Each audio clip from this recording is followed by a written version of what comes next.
a great part of the process to understand compound interest, but it's something that's very hard for us to realize its power. I'm going to share, I had shared it before, but I'll share the quote, which is, most people overestimate what they can achieve in a year and underestimate what they can achieve in 10 years. What you've just heard is a clip from our podcast, Searching for Meaning podcast. We do this every week, or we try to, and this was me talking about compound interest and how important it is to perceive compound interest in really any pursuit we have.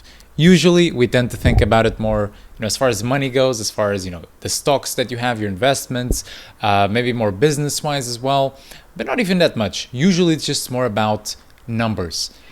Now there's a big problem with that, because whether we want it or not, compound interest is present in everything that we do, any pursuit that we have, and I want to show you just how. But before I get to that, the problem is because we don't perceive it and because we don't act in a way believing that it exists, we often tend to fail with the shorter term actions. If I start going to the gym, maybe it's harder for me to cut off, the nuggets that I eat every week if I want to improve my diet like that, because I don't see the point. I'm like, okay, but what is this small action of not eating nuggets once is going to do for me in the long term?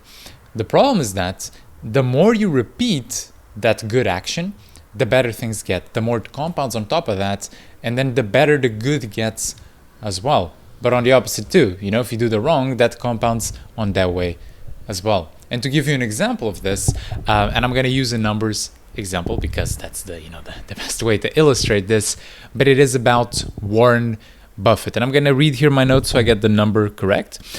So Warren Buffett didn't become a billionaire until he was 50 years old. So 99% of Warren Buffett's net worth was earned after his 50th birthday, because today he has around $117 billion worth of net worth, which is absolutely mental. But that's just to show you. So he worked, from his 20s to until he was 50, he had $1 billion, which is amazing, fair enough. But then from that point on, most of his money came after that. Because once again, he had more resources, his decisions got better, and so the results for his good actions became bigger too.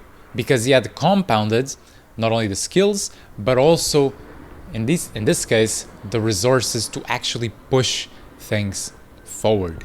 Now, a big problem with, especially when we're starting out, if we don't have this perception of how things are going to compound, how one small action today can lead to a big result in the future. The problem is, if we don't have this perception, that we often don't do, what that means is that we don't tend to have the belief that we should be putting these actions in, and often we don't do.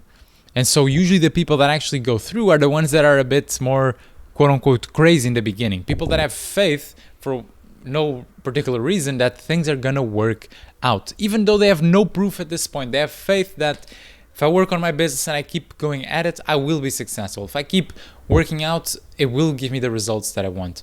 Even though that, maybe they see the proof on other people, but they haven't seen it in themselves yet. And so they're having to believe in themselves, even though they have no proof for that. While it is great, and if you already have this belief in yourself and faith that things will work out, then that is fantastic. You're on the right path. Just keep doing things, keep improving. You already have one of the hardest pieces to have in the beginning.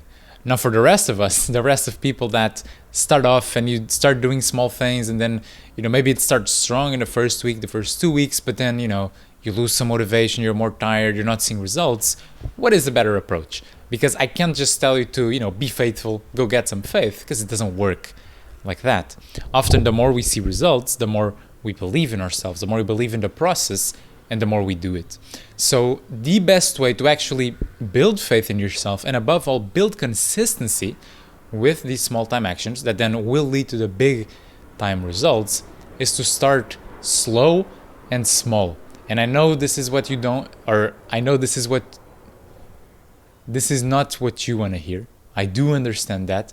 However, by having patience in the beginning, and what I actually mean by having patience is, instead of saying to yourself, I'm going to go to the gym 3 times per week.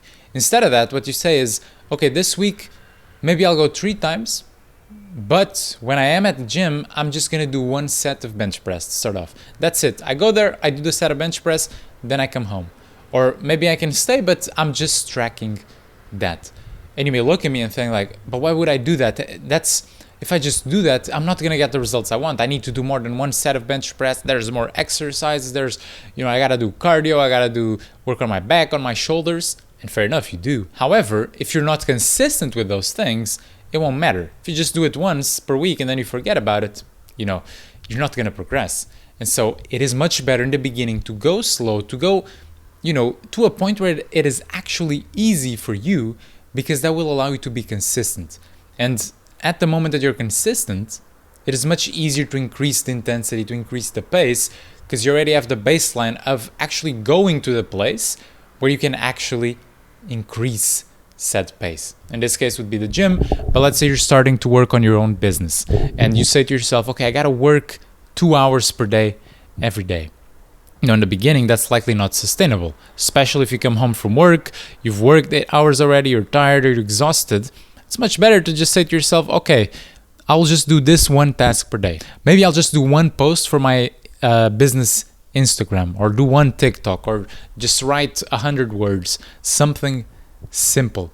Because once you get in the rhythm of that, once you actually build this consistency, like I told you, it is much easier to increase a little bit. Do 2 posts, do a TikTok with the post, do it right on Twitter, start building my product.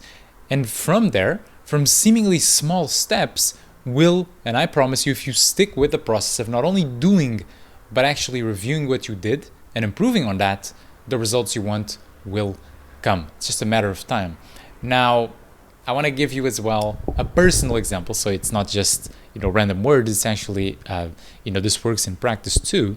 And I want to give you my own personal example of Paths of Meaning, the page that likely brought you here from Instagram. And I still remember the first 3 months, I believe, 3-4 months, we got around 100 followers per month. So after a month, we got 100 new followers. And I remember doing the math and being like, oh, okay, so if I keep doing this, 100, after 10 months, we'll have 1,000 followers. I thought it was going to be like a linear progression. So I put effort, I get result, and it's going to be very straight line to where I want to be. Now, the thing is that, as with compounding, usually you see smaller results in the beginning, but the better you get at it, the more consistent you get, the more everything starts to click, the more those results compound as well. And so what happened was that after a year, I wasn't at 1,000 followers. We were at 50,000 followers, if I'm not mistaken. And then 3-4 years after that, we're almost at 300,000 followers. Because once again, we were doing the right things. We were being consistent with them. And so it was a matter of time until a post clicked, it went a bit more viral, it started being shared to more people. People started sharing, and all of a sudden, the curve went up and results came much faster than we could have ever imagined. And that's one of the big problems too in the beginning, is that when you're doing these small time actions, it is almost impossible to perceive how big the results can be in the future. A guy that starts working 10 minutes per day on his business has no idea that may lead to him becoming, let's say, a millionaire. If he keeps those habits up, if he keeps improving on those habits and building from there. And because we don't have this, or it's almost impossible to have this perception, especially when starting out, especially when you don't have the experiences to kind of back your actions, you just have to keep going. And the best way to keep going is going all the way to the beginning, to actually make it easy on yourself, to build the consistency first, keeping it easy, and then from there slowly improving. And by taking it a bit slower in the first 2 to 3 weeks, the first month, you'll ensure that over, let's say, the next 5 years, you're actually going to get much better results than if you're trying to rush in the beginning. Now, while things here can obviously compound up and get better and better and better, the opposite can be true as well. If you start doing the wrong small actions, that can lead to you increasing the wrong small actions, becoming bigger actions, which leads to bigger consequences, which means all of a sudden you're much lower than you thought you would be. You're in the opposite direction of where you actually want to go. And to deal with this and to finish the video, I want to leave you off here with a great quote, one of my favorites, especially as far as Stoicism goes, as far as these much older writers go, and it's by Epictetus. And the quote goes, "How long are you going to wait before you demand the best for yourself?" Thank you for watching.